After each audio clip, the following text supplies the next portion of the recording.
bảo sật tại nằm bục cái nằm khăng nông gì ở đây nằm bục cái ốc bạ nó tại châu từ chết của ban tạm này tạm thì cái đây năng tại miền cầm lăng chẳng có ban rồi chia tiền nụ bạn xài xây lô bạn xài phê vật nụ bạn xài nó ốp bạn xài vậy nè tiền xài phê vật này hay là ốp bạn xài chỉ ti ở xài ni xài nó chỉ ti ở xài nè đò miền cầm lăng nè còn nè chỉ ti ở xài đò miền cầm lăng vậy nè ốp bạ này và đôi dân bà sọ bà sẽ cả ấy năng lệ để trồi mong cười chết ở ốp bạ nữa cười chết và đặt nạ trái đào sẽ thê năng bà nhà đào niềm mà cái niềm nó cứ sẽ thi bà nhà mình mệt đòi ru về tiệt tuồng nâng bắt trai sờ nạ cùng ông thua cứ giật thia nâng bản nhà tu bắt trai sờ nạ cùng nâng cứ bàn màu coi chết nâng đầu bà sọ bà sọ oppa này nằng a sơ cả nó tại oppa sơ cả coi chết vật nạ trai đời niềm cài chẳng thể đời tay oppa sật nó oppa ao sật thạ này cứ chỉ áo sọt nó nằm khăng nằm bục cài chẳng dừng mà tiền bảo sọt sờ đâm bay chia bà rô dừng đằng ấy tam thì khả bọt nó chia cả rụng ngọt nơi rô mình trầm tại bánh như vậy thì năng tế có năng mình trầm tại bánh như vậy thì thay dần nòng ngay ở bảo sật nâng là rô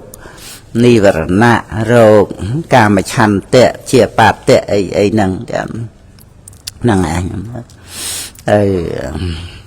dần bảo sật ấy dần miền ca đập và thua sân tình nê và thua miền ca ấp rùm chất đời samatha đời vipassana này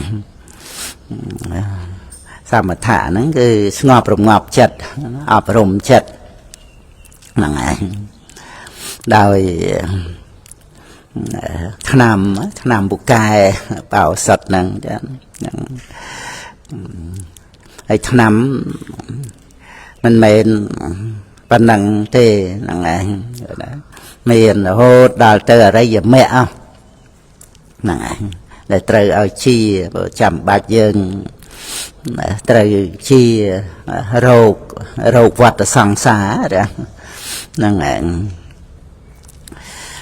dân chi hết ắt miền bánh hà ấy chia hơi dạng mạch tiệt thế bây giờ nông lột nắng dân chia tới dân nơi thà bà cọp bốc của bò rô tu tiên ấy chẳng tới chăm bót phệ gì ấy nơi miền bánh hà ấy xinh nơi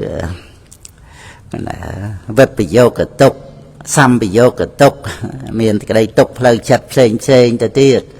năng ai cái này dân chia rụp cái đó năng ai giảm bạch chăng này lẹ bạch tệ tam bạch tục ប្រាថ្នារបស់ណាមិនបានរបស់នោះដែលកើតទុកចំណែននឹងអ្នកដែលគេបានអីនឹងចឹងទៅហ្នឹងវានៅជំងឺនៅរោគផ្លូវចិត្តហើយដល់ទៅ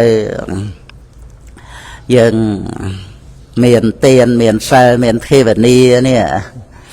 ជាឧបនិស្ស័យហ្នឹងជាបាលរោគ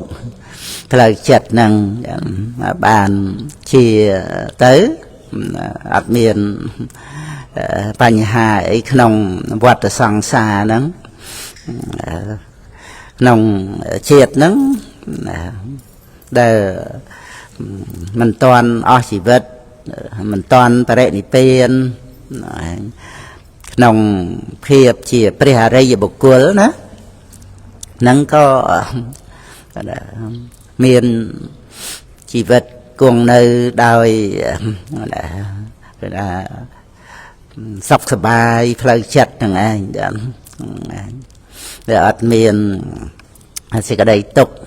សៅមងកកល្អក់ផ្លូវចិត្តអីដោយសារថារោគនិវរណៈរោគ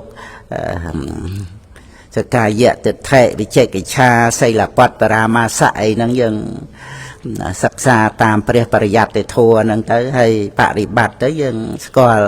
រោគហ្នឹងហើយត្រូវ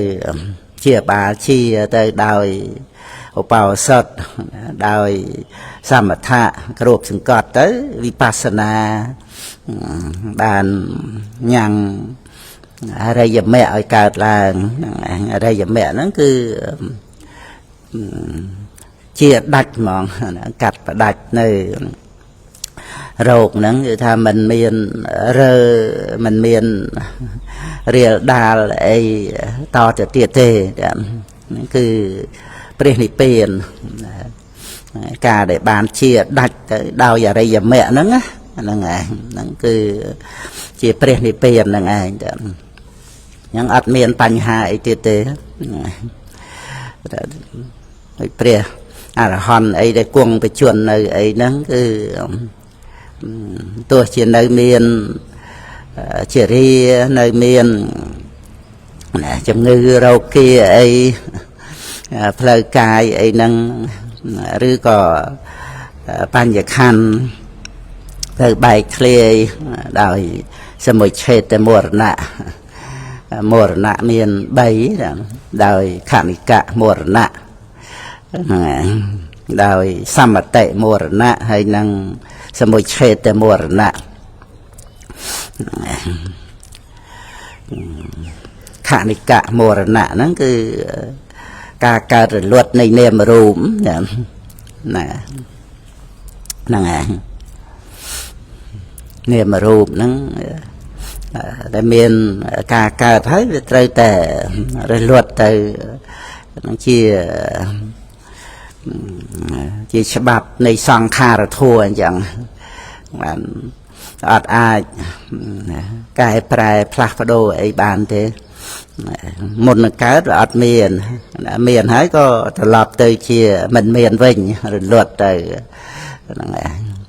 ទាំងរូបធัวទាំងនាមធัวហ្នឹងអត់មានជាការស្ដាប់បង្កប់វិជាអី